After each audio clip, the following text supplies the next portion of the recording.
Buenas noches, hermanos. Dios les bendiga. Hoy, pues, 9 de junio del 2020, nos damos cita nuevamente aquí en la iglesia en casa, ¿verdad? Pues todavía utilizando los medios para poder reunirnos. Así que buenas noches a todos. Reciban un cordial saludo de su hermano Josué Marroquín, que pues en buena medida pretendemos ser un vaso de bendición, ¿verdad? Para ustedes y un vaso de gloria para nuestro Dios, de tal manera de podernos acercar un momento a la mesa, un poco someternos a la palabra. Yo siempre he pensado que cada vez que nos sometemos a la palabra, yo no sé exactamente cuál es el estado de usted, más o menos sé cuál es mi estado, pero a mí me parece que cada vez que nos sometemos a la palabra, como que un río se habilita en el interior. Quizá hay algunas impurezas en nuestro corazón, algunas preocupaciones, algunos, qué sé yo, algunas cargas, quizá necesidades, angustias, preocupaciones. Y cada vez que nos sometemos a la palabra del Señor, algo pasa, ¿verdad? Es un río, le decía yo, que se habilita en nuestro interior y pasa bendiciendo todo nuestro ser interior, ¿verdad? Yo lo veo en mí, y si lo veo en mí, seguramente en usted también será una realidad, que cada vez que nos sometemos a la palabra del Señor, el tiempo posterior, digamos, o nunca salimos igual. A eso me quiero referir. Nadie sale igual una vez hace una inmersión en la palabra. Nadie sale igual. A veces entramos cargados, tristes, y la invitación del Señor es siempre: venid a mí, aquellos que están cargados y cansados, que yo los haré descansar. Entonces, esos momentos que nos sometemos a la palabra, siempre pienso yo que entramos en un momento de eternidad, ¿verdad? El Señor nos bendice de una manera integral, bendice nuestro pasado, bendice nuestro presente, bendice nuestro futuro. Es decir, que hay milagros enteros cuando nos sometemos a la palabra. Así que buenas noches. Yo le ruego que me acompañe a orar. Verdaderamente siempre nos sentimos un poco nerviosos, ¿verdad? Y me parece que eso está bien, ¿verdad? Considerando que no vengo a hablar de mí, vengo a hablar del creador del universo, siendo nosotros tan pequeños. Imagínese usted que es un gran desafío el que tenemos. Así que yo le suplico de todo corazón que ore por mí. Necesito su oración, necesito su bendición, ¿verdad? Para que yo sea un correcto micrófono en las manos del Señor. Amén. Me acompaña a orar. Padre, gracias te damos, Señor, en esta noche, Señor, del 9 de junio del 2020, Señor. Nos acercamos delante de ti, como dice tu palabra en el Salmo 100, verso 4. Nos dice tu palabra que debemos de entrar por tus puertas con acción de gracias, Señor. Yo te doy gracias porque te tengo a ti, papá. Y aquellos que te tienen a ti lo tienen todo. Y aquellos que no te tienen a ti, todo les hace falta. Porque tú eres todo, Señor. Tú eres nuestra plenitud. Tú eres nuestro bienestar, papá. No es nada externo, no es el dinero, no es la casa, no es el alimento. Eres tú, papá. Eres tú quien llena de bienestar nuestra vida, y por eso yo estoy tan agradecido de poderme acercar a ti juntamente con mis hermanos. En verdad, yo me siento más que bendecido, me siento totalmente honrado, privilegiado, Señor, por porque tú me permites, Señor, como dice tu palabra, entrar confiados delante del trono de la gracia. Muchas gracias, papá. Lo único que podemos hacer es agradecerte, Señor. Es agradecerte lo bondadoso, lo maravilloso que eres con nosotros. Como nosotros, siendo tan pequeños, como nosotros, estando alejados de las promesas, de los pactos, tú, papá, nos haces un llamado. Dice tu palabra que tú pones el querer como el hacer y nos atraes a ti, papá. Gracias, Señor, por esa atracción. Gracias, Señor, porque tu gracia nos atrae, porque tu misericordia nos atrae a ti, Señor. Yo de verdad estoy tan agradecido por mi vida, por mi familia, por mis hermanos, Señor, que están en este lugar. Porque si estamos aquí conectados, Señor, no es porque nosotros así lo querramos, sino tú tienes un plan maravilloso sobre nosotros. Somos parte de un plan perfecto, Señor. Gracias porque los imperfectos pertenecemos o somos parte de un plan perfecto, no por mérito nuestro, sino por mérito tuyo, papá, porque todo mérito es tuyo. Es por eso, Señor, que nos entramos no solamente confiados delante del trono de la gracia, sino entramos humillados, Señor. Yo me humillo juntamente con mis hermanos, porque, como decía el salmista, ¿quién es el hombre para que de él pues hagas memoria, para que de él te acuerdes, papá? Gracias, gracias, muchas gracias por la oportunidad que nos das de acercarnos a ti. Y, Señor, y acerca de ti, yo tengo dos peticiones, Señor. La primera es que bendiga, Señor, a la iglesia Cristo para todos, Señor. Que bendigas el ministerio Sebenecer y todos los ministerios de Guatemala, todas las iglesias de Guatemala. Pues, Señor, rogamos específicamente por las autoridades que tú tienes sobre nosotros. Enviamos una bendición especial al pastor Juan José Ávila, su esposa, Señor Leslie, sus hijos, Señor. Bendecimos también al apóstol Sergio Enríquez, Padre. Bendícelo allá donde está, Señor. En el nombre de Jesús, Señor, bendice al cuerpo de Cristo, Señor, en Iglesia Cristo para todos, los demás ancianos, Padre, los líderes, todo coordinador de área, todo diácono, Señor, en el nombre de Jesús, Padre, bendice a tu pueblo, ayúdanos a poder impactar, Señor, que tu Espíritu Santo impactes en la iglesia en este tiempo, te lo suplicamos, lo necesitamos, Espíritu Santo. Como dice Filipenses capítulo 1, versículo 6, yo te ruego, te suplico, te imploro, porque esa obra que has comenzado en nosotros la termines. En el nombre de Jesús. Y la segunda petición que te hago, Señor, Espíritu Santo, es que nos hables, háblanos en el nombre de Jesús. Yo me declaro un necesitado de ti, de tu palabra, que tu palabra resuene, Señor, no solamente en el ambiente externo, sino que resuene en mi corazón, Señor. De tal manera que cuando tu palabra resuene en mi interior, algo comience a suceder, Señor. En el nombre de Jesús, que a la voz de tu palabra, así como Génesis capítulo 1 menciona que cada vez que tu palabra resonaba, algo sucedía, tú creabas cosas nada más con el sonido de tu palabra. Yo te ruego, papá, que con el sonido de tu voz en nuestro interior creas nuevas cosas, Señor, sobre todo como dice el Salmo 51:10, crea en mí un corazón nuevo y renueva un espíritu recto dentro de mí. En el nombre de Jesús, no nos eches de tu presencia ni alejes de nosotros tu Santo Espíritu. Te necesitamos, Espíritu Santo, te cedemos a ti el tiempo. Usa mi vida, Señor. Usa mi vida para poder bendecir a los hermanos que ya están conectados. En el nombre de Jesús, para que juntos podamos aprender, para que juntos podamos ser formados, Señor, de acuerdo a lo que hemos sido o lo que tú has predestinado para nosotros y preordinado para nosotros. Gracias, te damos la gloria a ti, Señor. Gracias. En tu nombre oramos y te bendecimos. En el nombre de Jesús, amén y amén. Bueno, que el Señor te bendiga, hermano. Para mí, pues, es una bendición nuevamente poder tener un tiempo, ¿verdad? En la presencia del Señor juntamente contigo y, pues, aprender juntos, ¿verdad? Acercarnos a una clase más, ¿verdad? Escuela misionera.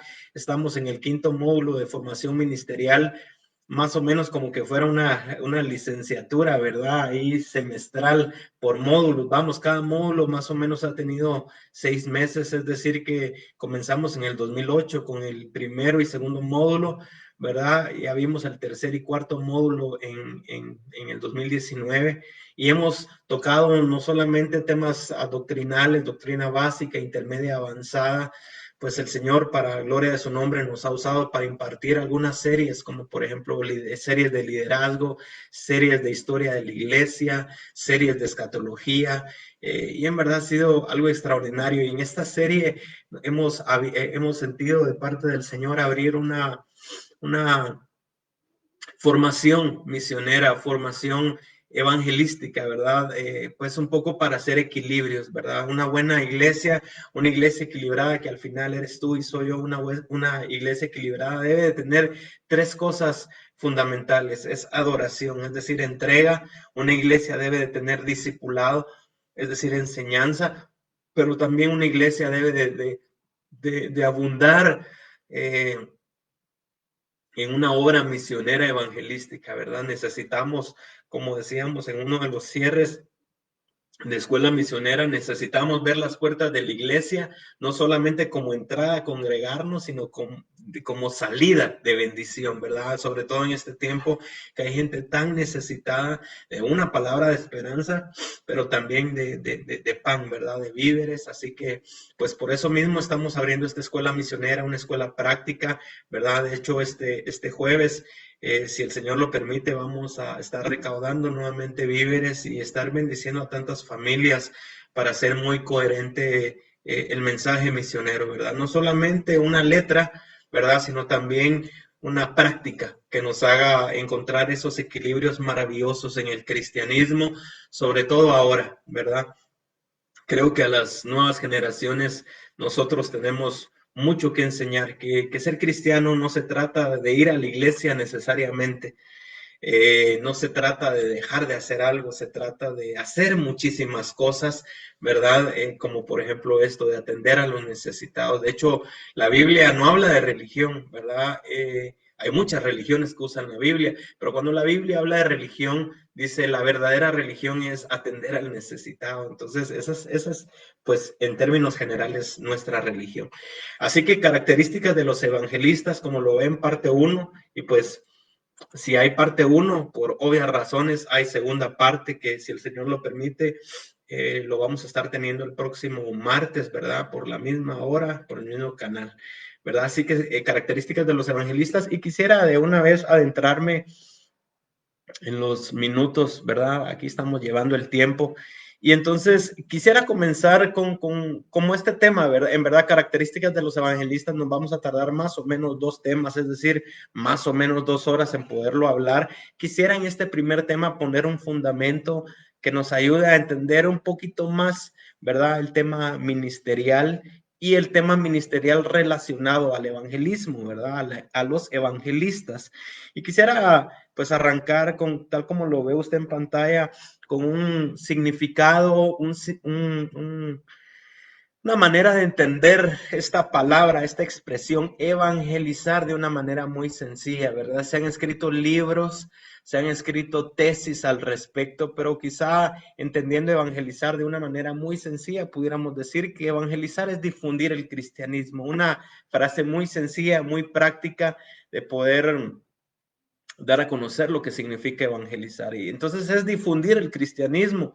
¿Qué es el cristianismo? Aquí hay otros libros que mencionar, pero en términos generales el cristianismo es un modo de vida, ¿verdad? Me gusta creerlo así, no es una religión, es un modo de vida que tomó un nuevo auge hace 2000 años, ¿verdad? Hay algunas denominaciones, ¿verdad? Algunas iglesias que se dicen ser judeocristianas, ¿verdad? Porque hacen un vínculo entre la religión judía y la religión cristiana, ¿verdad? Entonces, pues el cristianismo, en verdad, hace 2000 años, cuando nuestro Señor Jesucristo pisó, pues Emanuel, ¿verdad? Pisó esta tierra, Emanuel, Dios con nosotros, cuando tabernaculizó, es decir, cuando Él tomó cuerpo, ¿verdad? 100% hombre, 100% Dios, algo bastante profundo de entender. Ahí le dio un nuevo auge al tema divino, ¿verdad? Al propósito de Dios para con el mundo, ¿verdad? Porque en verdad aquí hace 2000 años fue cuando se comenzó como a dividir digamos, la religión judía con la religión cristiana por la causa de Cristo, ¿verdad? Por eso es que en el siglo I, pues habían judíos que perseguían a los cristianos. Esa fue la primera persecución de la iglesia. Pero no vamos a hablar tanto, nada más quería poner ahí ese pequeño fundamento y seguimos adelante con lo que está en amarillo. Dice, no hay cristianismo sin Cristo, ¿verdad? Parecería esto hasta paradójico, ¿verdad? Pero en verdad, en este tiempo, créame que es algo que debemos de considerar. No debe de haber, no puede haber cristianismo sin Cristo. Lo digo porque hay iglesias, hay salmistas, ¿verdad? Entre comillas, ¿verdad? Hay nuevos cantos cristianos que usted lo oye todo el canto, toda la lírica y no habla de Cristo en ninguna parte. Hay mensajes, digamos, buenos mensajes motivacionales de iglesias en este momento, o de pseudo iglesias, pero no hablan de Cristo. Es decir, hay una buena motivación cristiana y entonces usan la Biblia para motivar, ¿verdad? Y no necesariamente ese es el propósito de la Biblia, ¿verdad? Entonces no hay cristianismo sin Cristo y no debe de haber cristianismo sin Biblia, ¿verdad? Tan importante en este tiempo.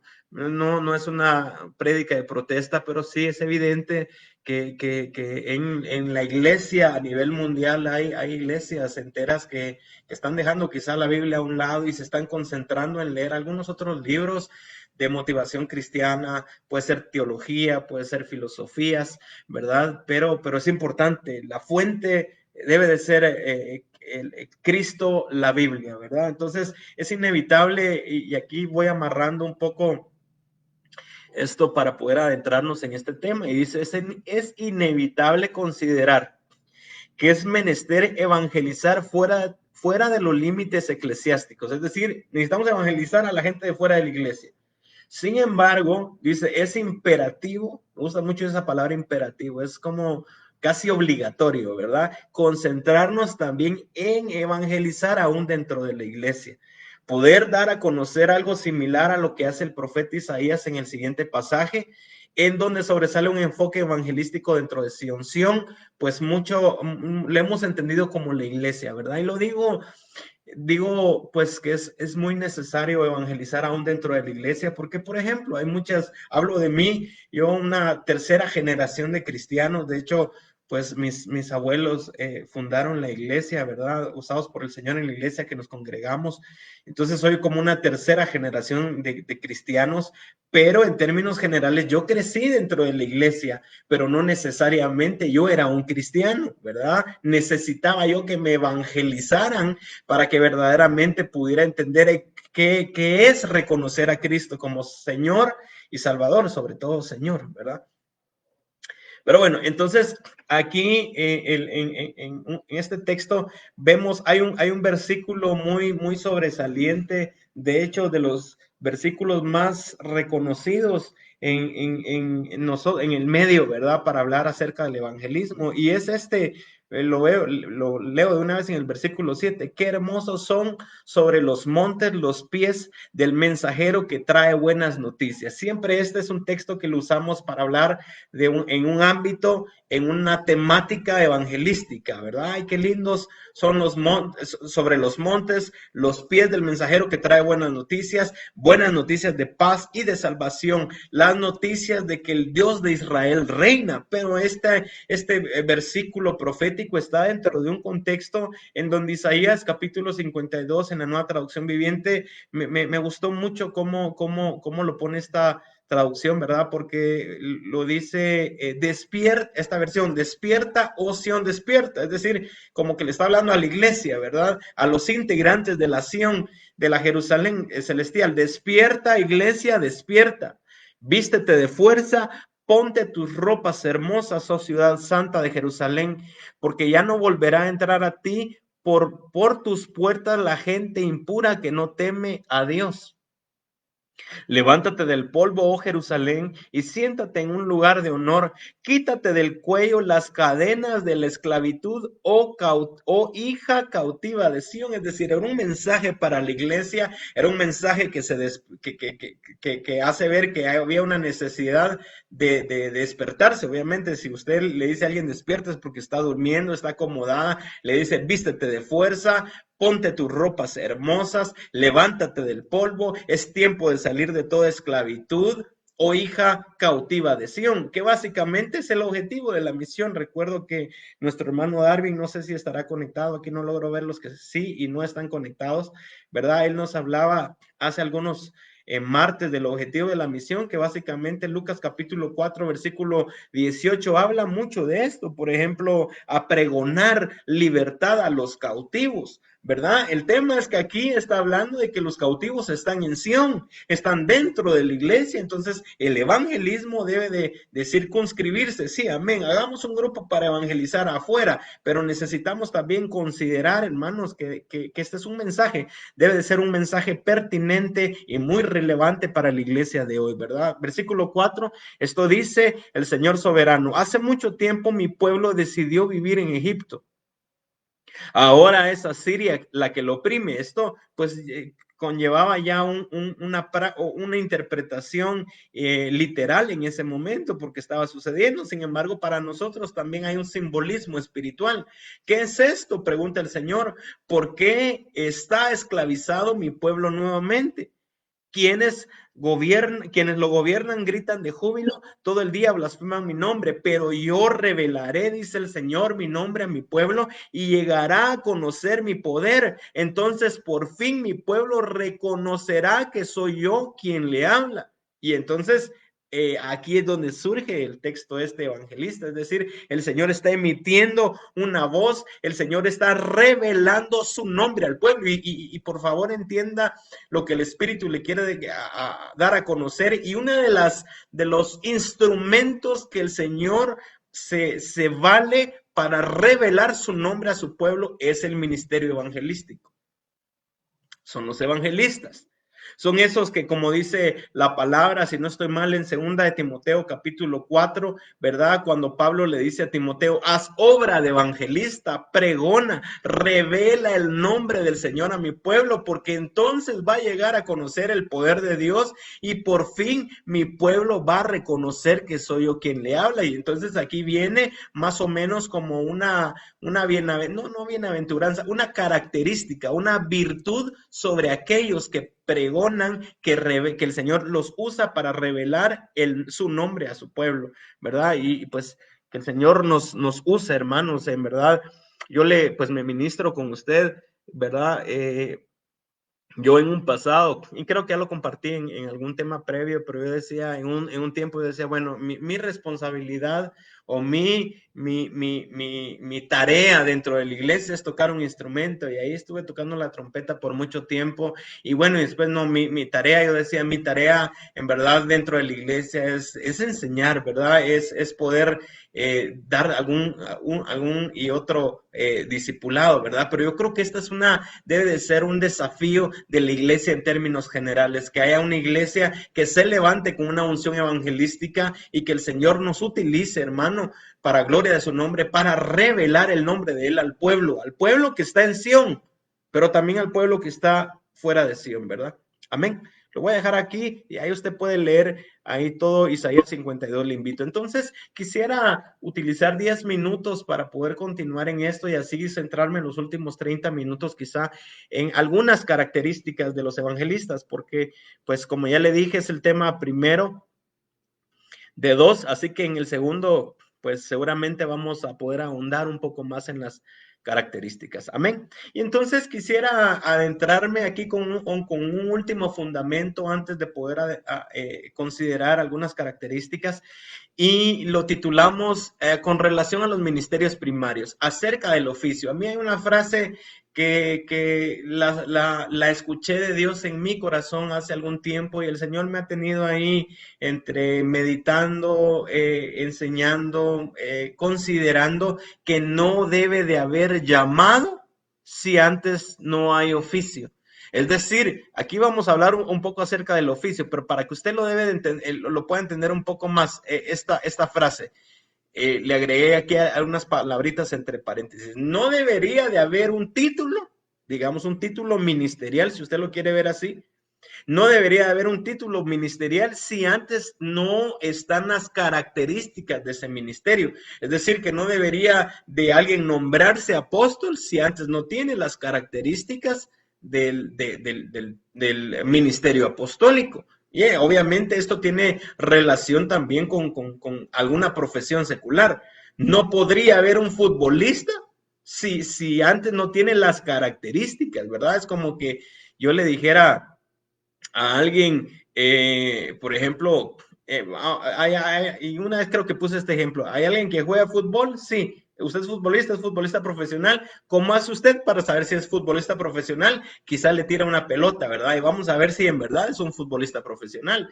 Usted es alguien que le gusta nadar profesionalmente, ¿qué hacemos? Pues lo vamos a empujar a la piscina y a ver si sabe nadar. Y entonces las características denotan cuál es el llamado, cuál es el título. Y entonces el tema es que ahora abunda, que hay mucha gente que dice ser, da un título, pero no tiene las características que hacen coherencia o que sean congruentes con este título. ¿Verdad? Es como que usted conozca un doctor, ¿verdad? Tiene el llamado de, bueno, ahora aquí en Guatemala, pues yo creo que hasta se venden títulos profesionales, ¿verdad? Pero puede ser que alguien tenga el título de doctor, pero nunca ha estado sentado en una academia. Entonces, por más que tenga el título, no puede intervenir a alguien, ¿verdad? Entonces, esto aplica para la cristiandad y no solamente para los ministerios primarios. Por ejemplo, en las epístolas de Juan, primera, segunda y tercera de Juan, habla de que nosotros somos llamados hijos de Dios. Ese es el título maravilloso, pero eso conlleva algunas características que nos denotan como hijos de Dios. Y entonces, aquí escribí, no es coherente sostener un título si no se tienen las características apropiadas. El tema es las características del evangelista, pero antes de ver las características, sí es importante que consideremos, ¿verdad? Este tema de que las características denotan el llamado, no al revés, no es el llamado primero, las características deben de hacerlo así. Y aquí puse algunos ejemplos, ¿verdad? Nadab y Abiú, dice la palabra, bueno, Nadab y Abiú, ¿quiénes fueron ellos? Se los digo así en 15 segundos, fueron los hijos primogénitos del sumo sacerdote Aarón, el primer sumo sacerdote de la historia de Israel. Ellos tenían el llamado del sacerdocio, pero como les faltaba el oficio, no vivían como tal, el Señor los mató, ¿verdad? Entonces no se trata de tener el llamado. Ahora es fácil. Yo pudiera poner acá al inicio de la presentación el apóstol Josué Marroquín, ¿verdad? Cualquiera puede ponerse el título, ¿verdad? Pero lo primario, lo importante deben de ser el oficio, las características. Pero es que las características vienen a ser un tema medular en el tema, sobre todo en el tema ministerial. Aquí le puse un ejemplo también todavía para dejar esto más clavado en su corazón. Ejemplo, dice, en el Evangelio de Juan son notorias algunas características de los discípulos. Por ejemplo, yo pudiera preguntar, ¿quién es un discípulo de Cristo en esta audiencia? Y muchos puedan decir, amén, hermano, yo soy un discípulo de Cristo. Ah, sí, ¿por qué sos un discípulo? ¿Por qué he estado sentado en un discipulado? Bueno, vamos a ver si tenés todas las características, porque Juan capítulo 13:35 da una característica y dice, en esto conocerán que todos sois mis discípulos, si tuviereis amor los unos por los otros. Entonces, los discípulos no solamente son aquellos que están sentados en un discipulado, sino que se desarrolla en ellos el fruto del Espíritu, una cualidad del fruto del Espíritu, o la primera, que es el amor. Si no tenemos amor, dice 1 Corintios 13, nos sirve que hayamos estado discipulados, hayamos estado sentados en un discipulado extraordinario. Necesitamos desarrollar amor para ser discípulos. Es decir, que si alguien, por mucho que estuvo sentado en un discipulado, no tiene amor, no es un discípulo. Puede llamarse si quiere que se ponga el título, pero la característica le invalida su título. Es algo bien profundo de considerar. Juan capítulo 15, versículo 8. En esto es glorificado mi Padre, en que llevéis mucho fruto y seáis así mis discípulos. Otra característica de los discípulos es que deben de llevar mucho fruto. Y pues aquí hay que hablar del fruto del Espíritu Santo. No son los frutos, ¿verdad? El fruto del Espíritu Santo y las cualidades, lo puede ver usted ahí en Gálatas 5, si no estoy mal, y habla de 9 cualidades, desde el amor, la primera, hasta el dominio propio, la última. Entonces, son unas características que denotan verdaderamente si somos discípulos. Me parece que es muy importante considerarlo esto. Entonces quisiera amarrar acerca del oficio, es decir, no debería de haber no debería de haber llamado, si antes no había oficio. Ya hablamos un poquito del oficio y hablemos un poquito del llamado. Efesios 4, 11, 13, Reina Valera, está el texto que usted me imagino que se lo sabe hasta allá de memoria. Y él quisiera que le ponga mucho énfasis a estas primeras dos palabritas, porque esto me parece que de todo el texto lo más importante yo pudiera decir es esto. Y él, hablando de Cristo, y él mismo constituyó a unos apóstoles, a otros profetas, a otros evangelistas, a otros pastores y maestros, a fin de perfeccionar a los santos para la obra del ministerio, para la edificación del cuerpo de Cristo. Y entonces aquí pusimos un par de viñetas que nos ayudan un poco a entender en términos generales algunos aspectos fundamentales de este texto. Primero, acerca del llamado, la iglesia no puede constituir a nadie, solamente reconocer el ministerio primario a través de ¿qué? De la observación de las características. Es decir, la iglesia no puede decidir quién es y quién no es. La iglesia, porque los ministerios ya fueron constituidos y fueron constituidos por el Señor, ¿verdad? Entonces dice la Biblia que cuando Él ascendió a los cielos, dice la Biblia que Él repartió dones en forma de hombres. Entonces fue Cristo quien constituyó a la persona. ¿Qué debería de hacer la iglesia? Debiera de ser analítica y ver las características que el Señor puso en esta persona de tal manera de reconocerla, nada más, ¿verdad? De reconocer el ministerio primario. Puse Apocalipsis 2:2 como un texto fundamental acá porque dice, siempre es un texto que a mí me gusta mucho y es cuando el Señor le habla a través del ángel a la iglesia en Éfeso y le dice, tú has puesto a prueba a los que dicen ser, o sea, tenían el llamado de apóstoles, pero los has hallado mentirosos. Yo cuando yo leía estas palabras, creo que ya lo dije más de alguna vez, yo decía, cuando leía yo eso, decía, qué bárbaros estos de la iglesia de Éfeso. Yo me los imaginaba como una iglesia tan llena de palabra, tan llena de revelación. ¿Cómo poner a prueba a un apóstol y hallarlo mentiroso? ¿Cómo lo haría usted? Vamos a ver cuántas iglesias tiene. No necesariamente.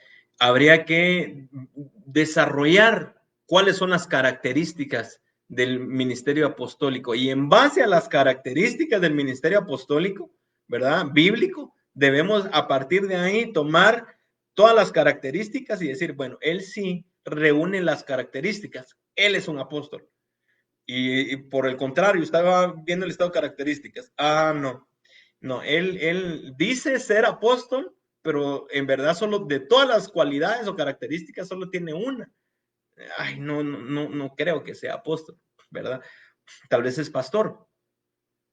Digo esto, tal vez es pastor porque en términos generales no hablo de un ministerio, hablo de los ministerios de forma global y es que a ver, quizá hay algunos ministerios que están un poco más infravalorados, es decir, puede ser que un pastor diga, ay, estoy esperando cuando me dan mi promoción para ser apóstol, cuando me dan un ascenso. Y eso no es un ascenso, un apóstol no es más ni menos, sencillamente son distintas características, ¿verdad? Entonces, para uno funcionar como ministro de Dios debe de ser ordenado por Dios, saber que Dios lo llamó.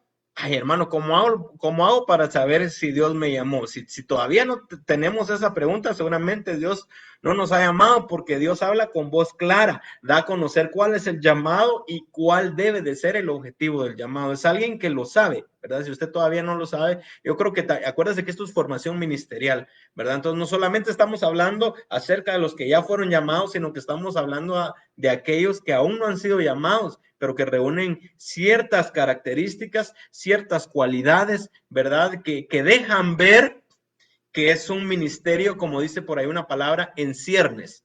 Aún no es un ministerio primario, pero seguramente es cuestión de tiempo, de formación, de entrega al Señor, tal manera que el ministerio se desarrolle. La iglesia dice es un cuerpo, y voy rápido, ¿verdad? Por razones del tiempo. Solo leo esta parte, pero creo que es muy fundamental considerar esto. La iglesia es cuerpo de Cristo. Lo dice Romanos 12, lo dice 1 Corintios 12. Ningún miembro es superior a otro miembro. Un apóstol, un profeta, evangelista, pastor o maestro, tiene el mismo valor que cualquier otro miembro del cuerpo. Lo único superior del cuerpo es la cabeza y la cabeza es Cristo. Es algo que la iglesia debe de considerar. Lo digo por los que estamos abajo o por los que estamos arriba. No lo digo por algún grupo en específico. Debemos de considerarnos a todos por igual. Imagínense que Pablo decía, nadie tenga una mayor consideración que sí mismo. Pablo a él mismo se decía que él era el más pequeño de los apóstoles. Entonces, imagínese usted, y era un mega apóstol, digamos, ¿verdad? Alguien muy usado por el Señor. Sin embargo, él había entendido que nadie es superior a nadie. Un apóstol no debe ser más que una oveja, ¿verdad? El Señor nos ve, hermano, el Señor no hace distinción de personas. Ok, pero continúo. Y ahora sí, ¿verdad? Faltando más o menos 25 minutos, ya después de este fundamento, quisiera platicar algunas características centrales del ministerio evangelista. Mire, por ahí hay una red que casi me está cayendo a mí. Entonces, ¿cuáles son esas características? ¿Cómo puedo, hermano, identificar dos cosas? Primero, para reconocer a un evangelista verdadero, y dos, para reconocer si el Señor me está llamando a mí a ese ministerio, porque no se trata solamente de querer, aunque en la Biblia dice que Dios pone el querer y después el hacer, pero también se trata de ser realistas, de ver de una forma introspectiva, ¿verdad? Ver en nuestro interior con lo que el Señor nos ha dotado, ¿verdad? Para ver si tenemos algunas de estas características. Y a mí me parece que uno debe ser muy intencional. Si usted reconoce que usted ha sido llamado, tiene un llamado de evangelio, dice la Biblia que los dones y los llamados son irrevocables. Si usted reconoce que hay un llamado en su vida, yo lo invito a que se enfoque en desarrollar todas las características de su llamado, así bíblicamente, ver cuáles son e identificar, ¿verdad?, cuáles necesita desarrollar y formarse muy intencionalmente.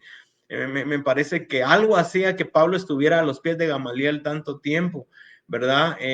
Había algo dentro en su interior que lo impulsaba a formarse, que lo impulsaba a capacitarse. Si alguien definitivamente, ay, hermano, a mí casi que me tienen que doblar el brazo para estar en un discipulado, digo yo, bueno, tal vez definitivamente no va a ser esta persona un ministerio primario, ¿verdad? Porque si algo tienen en común los ministerios primarios es que tienen que tener un conocimiento bíblico verdadero, ¿verdad? Amén. Entonces, características del evangelista.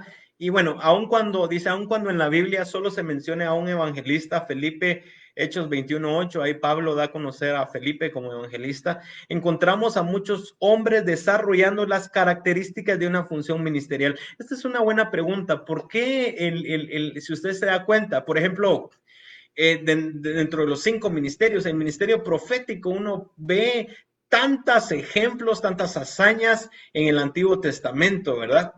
12 profetas menores, 5 mayores, y entonces uno dice, qué barbaridad, tanto movimiento profético, en el Nuevo Testamento tanto movimiento apostólico, pero ¿en dónde están los pastores? ¿En dónde están, aunque dice la palabra, Juan capítulo 10, yo soy el buen pastor, pero ¿en dónde están los evangelistas? ¿En dónde están los maestros? Y uno tiene que un poco navegar más profundo en las escrituras para encontrarlos. Por ejemplo, yo le encuentro una explicación por qué los evangelistas no se veían tanto de nombre, quizás sí de características, pero de nombre se comenzaron a ver hasta después de Hechos, ¿verdad? De Hechos para Apocalipsis. ¿Por qué razón? Porque Hechos capítulo 1, capítulo 2 van a narrar el comienzo de la iglesia, ¿verdad? Y entonces, a raíz del comienzo de la iglesia, de un nuevo auge del cristianismo, se tienen que levantar evangelistas para difundir el cristianismo a través de toda la región. Va a recordar usted,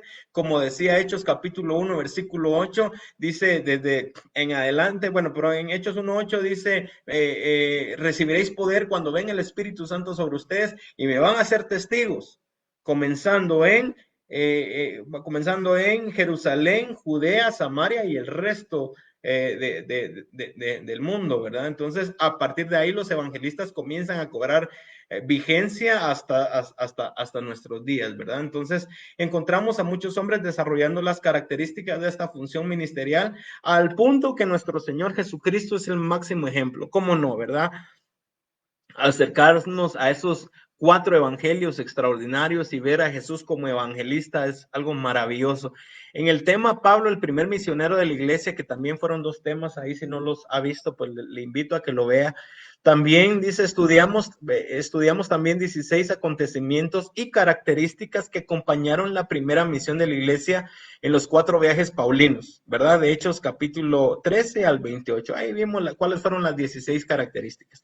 Pero en esta ocasión, en esta primera parte, y puede ser que en el segundo también, nos vamos a centrar en hacer un análisis de las características de este Felipe como evangelista.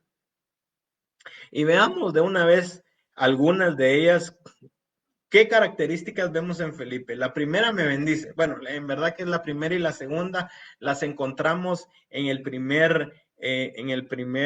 la primera mención de Felipe en la Biblia se suscita en Hechos capítulo 6, versículo del 1 al 7. La Reina Valera le pone a esta parte, le pone la elección de los 7 diáconos. Y dice, en aquellos días como creciera, el número de los discípulos, hubo murmuración de los griegos contra los hebreos. Es decir, que aquí en la iglesia primigenia, ¿verdad? La iglesia de Hechos capítulo 1 en adelante, habían dos tipos de personas. Habían griegos y habían hebreos. Hasta después de Hechos capítulo 10 se comenzaron a adicionar algunos gentiles. Pero aquí en Hechos capítulo 6, ¿qué sucedió? Que hubo murmuración de los griegos contra los hebreos, que las viudas de aquellos eran desatendidas en la distribución diaria. Es decir, que como los discípulos eran hebreos, ¿verdad? Parte del pueblo griego decía, están atendiendo mejor a las viudas de los hebreos porque ellos son hebreos, mientras que nuestras viudas griegas las están desatendiendo. Y entonces los 12 apóstoles hebreos se tienen que levantar, convocar a la multitud de los discípulos y dijeron, no es justo que nosotros, los apóstoles, dejemos la palabra de Dios para servir las mesas. Versículo 3, buscad pues, hermanos, de entre vosotros a 7 varones. Aquí hay algunas otras características: de buen testimonio, llenos del Espíritu Santo y de sabiduría, a quienes encarguemos de este trabajo. Y nosotros persistiremos en la oración y en el ministerio de la palabra, ¿verdad? Esta es una cualidad, una característica apostólica. Agradó la propuesta a toda la multitud y eligieron a 7 personas y de una manera, pues se entiende mucho, ¿verdad? Ahora un poco más entendiendo aún los idiomas, porque Esteban, Felipe, Prócoro, Nicanor, Timón, Pármenas y Nicolás, prosélito de Antioquía, es que estos griegos, como las viudas de los griegos estaban siendo desatendidas, supuestamente ellos levantaron a 7 diáconos griegos. ¿Por qué digo que son griegos? Porque desde Esteban hasta Nicolás, todos tienen nombre griego, ¿verdad? Entonces levantaron a 7 diáconos griegos. Este Nicolás, prosélito de Antioquía, prosélito era un extranjero que había adoptado la ley, ¿verdad? Entonces presentaron, dice, a estos 7 hombres ante los apóstoles, quienes orando les impusieron las manos y crecía la palabra del Señor y el número de los discípulos se multiplicaba grandemente en Jerusalén. También muchos de los sacerdotes obedecían a la fe. Ok, primeras 2 cualidades, características. Acuérdense, el oficio es más importante que el llamado. Una de las cualidades que se evidenciaron en estos 7, y obviamente en Felipe también, es que se destacaron en el grupo de los discípulos. Acuerde usted que aquí se ve que eran discípulos, ¿verdad? El número de los discípulos crecía, convocaron a la multitud de discípulos y de entre los discípulos pudieron escoger, ¿verdad? Usando estas 3 cualidades: buen testimonio, llenos del Espíritu Santo y de sabiduría. Yo me pongo a pensar que hicieron una junta de los discípulos y bueno, ahora ¿quién? Nos pidieron que llamáramos a algunos de nosotros, ¿verdad? Entonces vamos a seleccionar a 7 y entonces ¿a quién? A Esteban.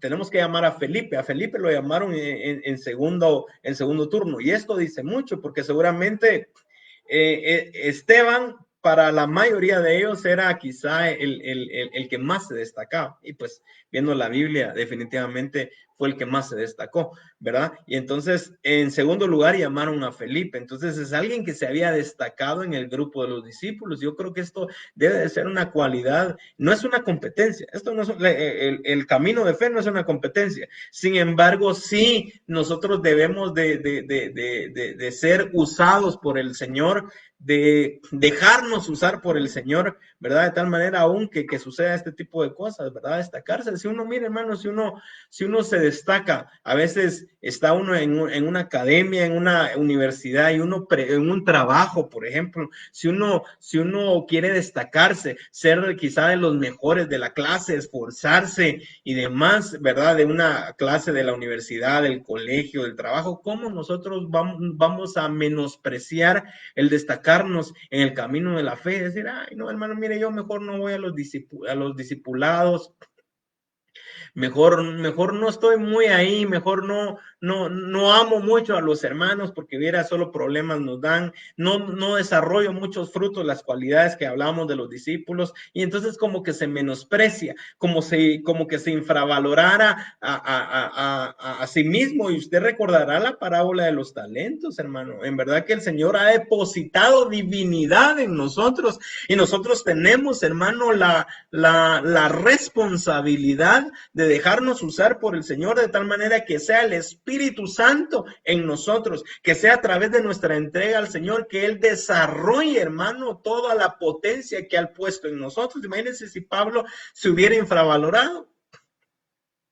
Si hubiera dicho, no, mejor que el Señor llame solo a Bernabé, mejor no voy. Si a mí cuando me llamaron en Hechos capítulo 13, me llamaron de último lugar, a Bernabé lo llamaron de primero, no, mejor que vaya solo Bernabé, mejor no, yo aquí me voy a quedar en la iglesia de Antioquía, no tengan pena, yo me voy a poner a hacer nada más esto. No, hermano, no se infravalore. En verdad el Señor nos llamó, hermano, con un propósito grande. El Señor nos tiene en esta nación, nos tiene en este país, a usted y a mí. El Señor nos tiene en esta familia con un propósito específico. No se infravalore, no infravalore todo lo que el Señor hace en usted y puede hacer a través de usted. Amén. Amén. Y entonces, ¿qué otra cualidad? Fue paciente sirviendo en las mesas. Y esto es algo maravilloso. No de la noche a la mañana va a suceder que usted está en una iglesia y dice, bueno, ya vine, voy a predicar el domingo. No, hermano, definitivamente es una cualidad, la paciencia, desarrollándola, sirviendo en las mesas, año tras año tras año. Hay unas escuelas en el servicio maravillosas. No podemos aspirar, lo digo esto primero en nosotros, no podemos aspirar a ser evangelistas en potencia si antes no hemos dedicado un buen tiempo para servir las mesas, para aprender, para aún tener esos roces de hermano con hermano, y de repente, qué sé yo, cuidando el parqueo, y hermano, no se puede parquear ahí y allá.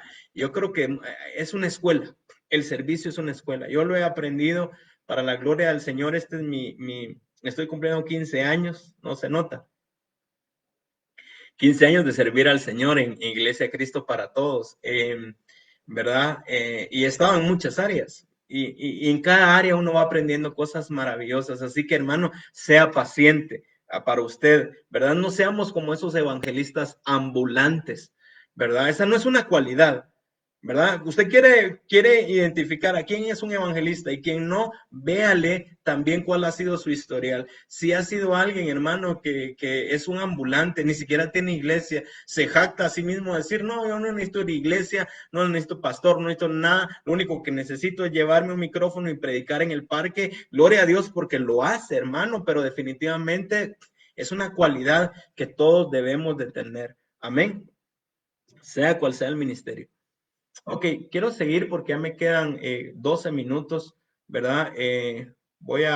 Aquí era un poco la importancia del discipulado. Ahí, como ya mandé el tema, pues usted lo puede leer un poquito más despacio. Su mensaje principal El de un evangelista es Cristo y va a seguir siendo Cristo. Cristo necesita, es imperativo otra vez que Cristo siga siendo predicado en nuestras iglesias. Usted anhela ser evangelista, necesita apasionarse, necesita conocer mejor a Cristo. Recuerdo a ¿cuál era el título? Creo que eran las cosas que nos impedían el desarrollarnos como evangelistas, ¿verdad? Los obstáculos del evangelismo, algo así, dio un mensaje, creo que mi hermana Astrid, y decía, me gustó mucho esa parte, que un obstáculo es no conocer bien a Cristo, porque ¿cómo voy a hablar de alguien si ni siquiera lo conozco? De oídas te había oído, decía Job, mas ahora mis ojos te ven. Hay mucha gente que ha estado oyendo a Cristo de predicación tras predicación, pero no le conoce. Es obvio que yo le doy el micrófono, hermano, va a predicar de Cristo. Ay, hermano, no tengo mucho que decir, porque ni he leído mucha Biblia y solamente he escuchado mensajes. No se me ha revelado Cristo, pero Cristo se revela en las Escrituras. Él escogió un texto para poder revelarse en las Escrituras y nosotros debemos, como dice Primera de Pedro, debemos de hacer bien en acercarnos a la palabra profética más segura y conocer a Cristo. ¿Por qué digo yo esto? Porque Felipe, otra vez regresando a Felipe, Hechos 4 y 5, predicación del evangelio en Samaria, ya cuando la misión se había expandido a Samaria, había pasado por Jerusalén y Judea ya, dice, los que fueron esparcidos por todas partes anunciando el evangelio, pero los que fueron esparcidos iban por todas partes anunciando el evangelio. Entonces Felipe, descendiendo a la ciudad de Samaria, les predicaba a Cristo. Qué lindo, hermano. En verdad, si algo necesitamos a poder desarrollar, es un mensaje cristológico, que sea un mensaje cristocéntrico. ¿Por qué? Hermano, hay mucho que decir porque hay un solo camino verdadero. Solo le voy a leer estos pasajes para que de repente todavía me da tiempo de llegar a la última característica que quería llegar en esta primera parte. Gálatas capítulo 1, 6 al 10, Pablo dice es que hay un solo camino verdadero, un poco por qué es importante predicar a Cristo, seguir predicando a Cristo y nunca cansarnos de predicar porque es el centro del mensaje. Dice Pablo, estoy horrorizado de que ustedes estén apartándose tan pronto de Dios, quien los llamó a sí mismo por medio de la amorosa misericordia de Cristo. Están siguiendo un evangelio diferente, les dice, que aparenta ser la buena noticia, pero no lo es en absoluto. Están siendo engañados por los que a propósito distorsionan la verdad acerca de Cristo. Hay evangelistas que ahora están utilizando las televisiones y están predicando a un Cristo, hermano, que no es el Cristo de las Escrituras, que le están diciendo a la gente, hermano, pacte con Dios, haga una ofrenda con Dios y Dios va a corresponder ese pacto. Están predicando que primero tienen que dar, que primero tienen, hermano, y en verdad el Señor lo que pide primeramente, lo que se concentra es en pedir nuestro corazón. Necesitamos predicar una verdad acerca de Cristo. Si alguien, ya sea nosotros o incluso un ángel del cielo, dice Pablo, les predica otra buena noticia diferente a la que nosotros les hemos predicado, que le caiga maldición de Dios. Mire, esto es una gran responsabilidad para nosotros los que predicamos. Yo le ruego que ore por nosotros, que el Señor nos mantenga en una verdad sólida en las Escrituras, que sigamos predicando al Cristo verdadero, al Cristo que salva, al Cristo que salva en la cruz, que justifica justificó cuando resucitó, que nos redime cuando entró al tabernáculo del cielo a entregar su sangre, lo dice Hebreos, al verdadero Cristo que salva. Repito que ya hemos dicho, si alguien predica otra buena noticia distinta a la que ustedes han recibido, que esa persona sea maldita. No me gusta decir a mí esa palabra, pero lo está en la Biblia. Queda claro que no es mi intención ganarme el favor de la gente, sino el de Dios. Si mi objetivo fuera agradar a la gente, no sería un siervo de Cristo, dice Pablo. Un poco más acerca de esto, ¿por qué el mensaje de Cristo? No se turbe vuestro corazón, creéis en Dios, creed también en mí. Palabras de Jesús. En la casa de mi Padre muchas moradas hay. Si así no fuera, yo os los hubiera dicho. Voy pues a preparar lugar para vosotros. Y si me fuere y os preparare el lugar, vendré otra vez. Estamos esperando esa venida y os tomaré a mí mismo para que donde yo estoy, vosotros también estéis pronto. Vamos a estar en esa morada. Y sabéis a dónde voy y sabéis cuál es el camino. Le dijo Tomás, Tomás, ¿verdad?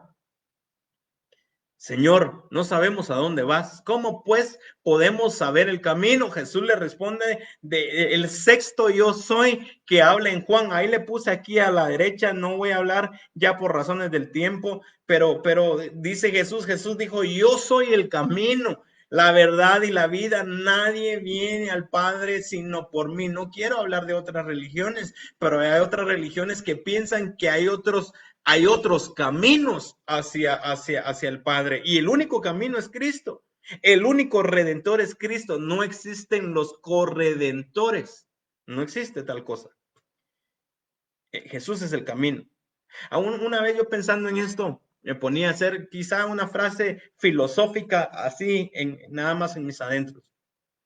Yo escribía, bueno, si Cristo es el camino, ¿a dónde me lleva el camino? El camino me lleva al Padre. Entonces, Cristo es el camino y al Padre. ¿Y cuál debe de ser el vehículo para andar en el camino? Yo me imaginaba yo ahí en un carro, ¿verdad? Camino y voy hacia el Padre. Camino es Cristo. Ok. ¿Cuál es el vehículo? Y yo me respondí a mí mismo, me parece que el vehículo es el Espíritu Santo, porque hay gente, hermano, que anda en el camino, pero desviándose a cada momento, a tal punto que saber si va a llegar a dar al Padre, porque es como que usted agarra su carro y se va para Retaluleo, y agarrando por un montón de caminos va a parar en Escuintla. Pero si nosotros en verdad no tenemos mucho conocimiento y necesitamos seguir siendo guiados en el camino de una manera correcta, ¿verdad? Sin pasarnos a derecha o izquierda, necesitamos tener una comunión con el Espíritu Santo de tal manera que el Espíritu Santo nos vaya guiando por el camino. En la misma analogía, yo le digo, vamos en el carro es, el vehículo es el Espíritu Santo, pasémonos a la parte de atrás del carro. O vayámonos de copilotos y que sea el Espíritu Santo el que vaya dirigiendo nuestro caminar dentro de esta extraordinaria aventura de eternidad que es el cristianismo, que es Cristo mismo el camino. Necesitamos al Espíritu Santo. Entonces, eso es lo que debe hacer un evangelista, concentrarse en el camino, dar a conocer y seguir martillando que Cristo es el camino. Jesús, Lucas 13:22 dice, Jesús iba enseñando por ciudades y aldeas mientras seguía adelante camino a Jerusalén. Jesús caminando. Alguien le preguntó, Señor, ¿solo unos pocos se salvarán? Y él contestó, esfuércense por entrar por la puerta angosta del reino de Dios, porque muchos tratarán de entrar, pero van a fracasar, ¿verdad? Es que en verdad el camino en el cristianismo es un camino, ya voy casi terminando, le compartí a alguien que no está en el camino de Cristo, y él me decía, quería como que le explicara de una manera así, como en un ejemplo qué era ser cristiano. Y se me vino a mí un ejemplo que yo le dije, mira, ser cristiano es más o menos como vivir a dieta, no estar a dieta, como vivir a dieta, ¿verdad? Ponerle, le decía yo a él, vos sabes que comer tacos te hace mal, lo dejas, hay que dejarlo, hay que apartarnos de eso.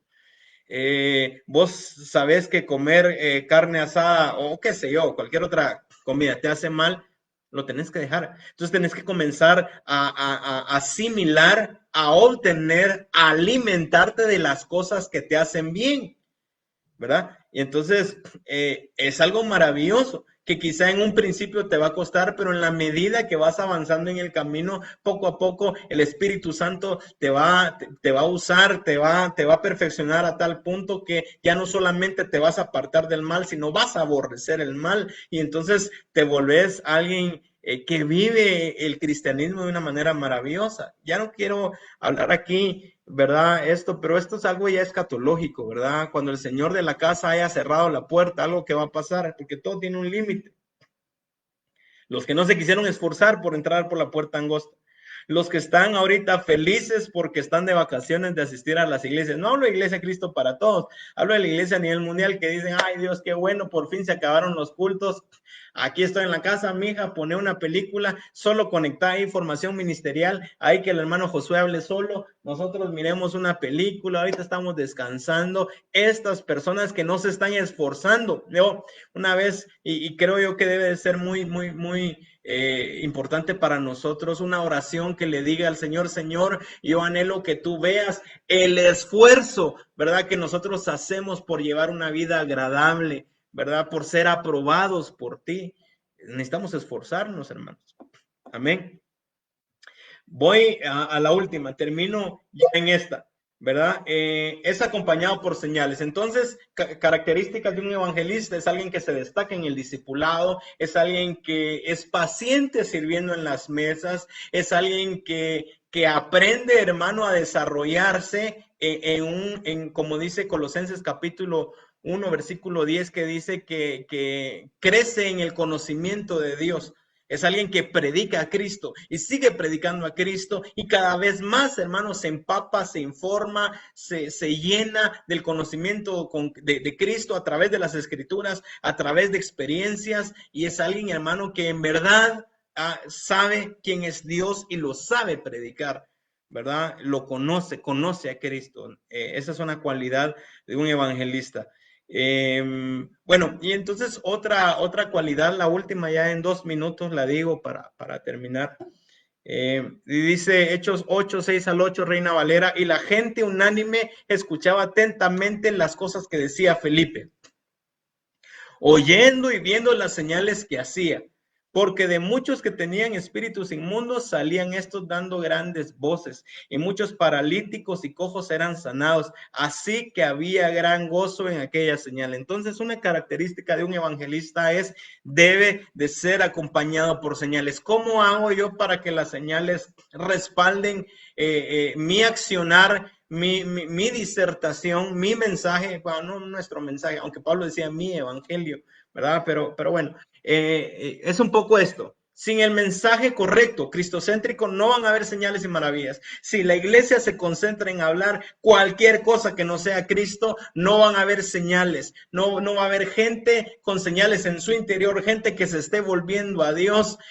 Por eso, Salmo 51, si no estoy mal, verso, vamos a ver, 10, 11, 12, me parece que dice el salmista: yo voy a enseñar, es un poco el propósito de la enseñanza, yo voy a enseñar tus caminos, tus enseñanzas, y la gente se va a transformar, gente se está siendo transformada porque hay alguien que está dando un mensaje correcto, y entonces hay señales que se van viendo en el interior, no solamente en el exterior.